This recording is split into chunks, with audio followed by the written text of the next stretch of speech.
Hello friends, तर आज आपण बनवणार आहोत खेकडा भजी.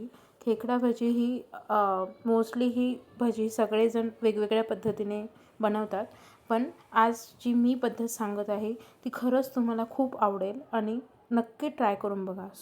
कांदे आपण असे उभे उभे कट करून घेतलेले आहेत. नंतर त्यामध्ये हळद, तिखट आणि धनेपूड, त्याच्यानंतर मीठ हे टाकून कांद्याला थोडंसं रेस्ट केलं, जेणेकरून कांद्याला पाणी सुटेल. आणि त्यानंतर जसं जसं कांद्याला पाणी सुटेल तशा पद्धतीने आपण बेसन टाकलेलं आहे आणि मस्त मिक्स केलं आहे. आणि त्याच्यानंतर त्यावर कोथिंबीर पण टाकलेली आहे आणि थोडंसं बेसन अजून टाकलेलं आहे, कारण बेसन ते त्या कांद्याला कमी होतं. आणि हे 2 ते 3 कांदे आपण घेतलेले आहेत आणि त्याप्रमाणे आपण बेसनची बाइंडिंग करून घेतलेली आहे.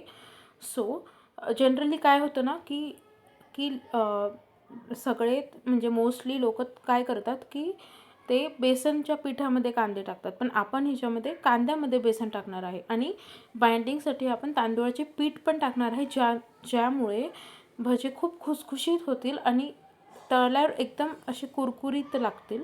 आणि थोडंसं तिखट पण ॲड केलं, तिखट कमी झालं होतं, मी तिखट ॲड करून घेतलं आहे. तुम्ही तुमच्याप्रमाणे चवीपुरतं तिखट ॲड करू शकता. आणि त्यानंतर लास्टला सोडा टाकलेला आहे आणि गरम तेलही टाकलेलं आहे, ते मिक्स झालं एडिटिंगमध्ये. आणि त्यानंतर कोथिंबीर टाकलेली आहे. सगळं मिक्स झालं. कढईमध्ये तेल टाकलेलं आहे, कढई तापून घेतलेली आहे आणि एक एक करून भजे सगळे सोडलेले आहेत.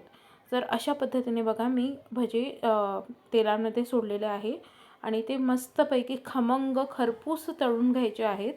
आणि एकदा ते तळून घेतले की तुम्हाला दिसेलच की त्याचा कलर वगैरे कसा असेल. असा कलर आला की आतील कांदे पण एकदम छान पद्धतीने शिजतात आणि ते कच्चे लागत नाहीत. असं एकदम छान पद्धतीने काढून घ्यायचं. असा कलर आला की काढून घ्यायचा. आणि मी इथं प्लेटमध्ये भजे असे सजवून घेतलेले आहेत. वरतून तळलेली मिरची, कोथिंबीर, त्यानंतर चाट मसाला, काळं मीठ हे सगळं टाकून मस्त सर्व करायचं. नक्की ट्राय करून बघा आणि do like, share and subscribe to my channel. Thank you.